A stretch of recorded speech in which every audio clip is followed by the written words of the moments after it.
This tribute is written by Shosho's children. We are her grandchildren. So this is written by Uncle Robert here, Uncle Patrick, Uncle Jimmy, Auntie Jane, Uncle Richard, and Uncle Joe. So without further ado,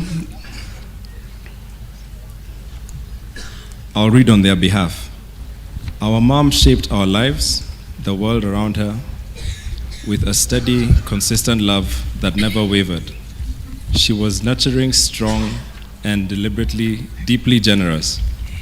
With her time, her energy, home, and most of all, her heart. Growing up in her household meant that my siblings and I learned in the meaning of service before we could even fully understand what that word meant.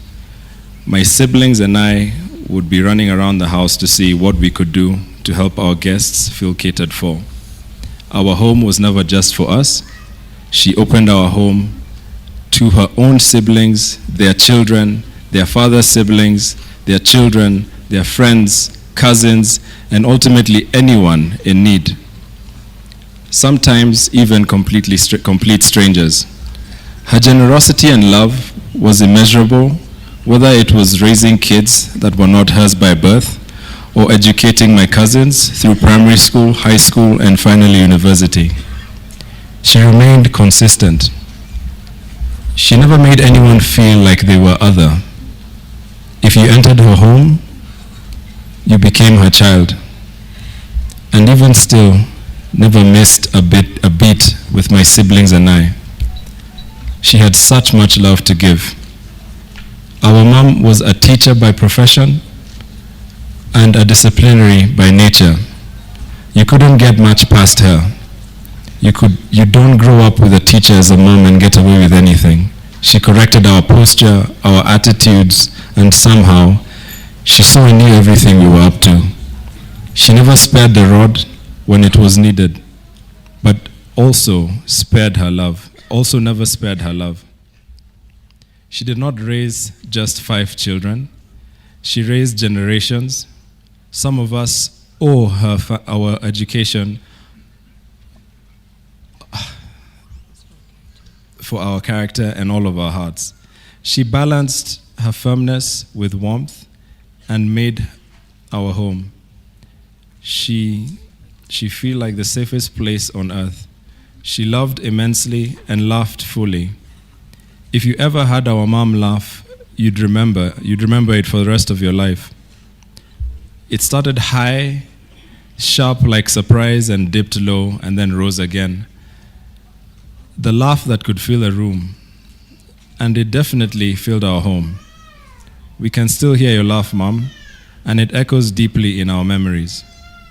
Through my father, moved through the world of politics, navigating voices from every direction for decades, it was her voice he trusted the most. She was his quiet advisor, most grounded counsel. No matter how many opinions he received during his reign, it was Mom's final word that guided his decisions. Even with commitment to my father, she still managed to be everywhere at once, making us wonder how she did it all, holding space for my father, teaching, listening, advising, and occasionally correcting us with a look my siblings and I knew all too well. Whenever my mom was not around, for instance, when she went to Israel for a year, her absence was deeply felt. Though I was not born yet, I felt her absence through my siblings' story of her time away. It became clear she was the soul of our home. Her presence was love in motion. Our mom was also an incredible storyteller, using gestures. Her eyes light up with every word and punchline. Her voice changing as needed to fit the story she was telling, performed them. If you ever had my mother tell a story, you would know not just to hear the story, you lived it. She had a flair, and it could have been an actress the way she brought out her stories to life. She was a character full of life and heart. Our mom was brave. For as long as I can remember, she had always been brave. If she had shouting or any sort of commotion outside and sensed something wasn't right, she would wait.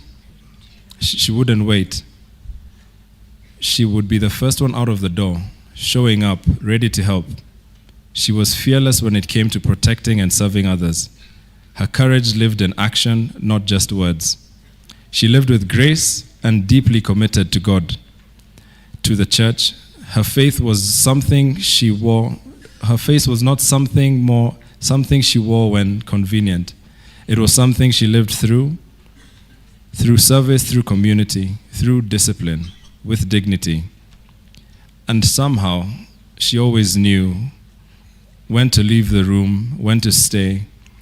Even in death, she left gently, just as those she loved stepped out of the hospital, almost as if to say, I won't let you carry that moment. And she left on the birthday of the man she shared her life with, of the counsel she did. Of course she did. Loyalty was engraved into her spirit. She left quietly, peacefully, like a curtain drawing closed on a life fully lived. And now, my siblings and I find ourselves reaching for words that do not exist. Because how do you describe the shape of a void left by a woman who was the light in every room? We feel her absence in the spaces she once filled so effortlessly. And now, learning what it means to live in a world without her. She has a space we can't fill. She has left a space we can't fill. We miss her more than words could ever say. And though we feel her absence, we know that her love was loud. She taught us to carry her light forward, how to serve.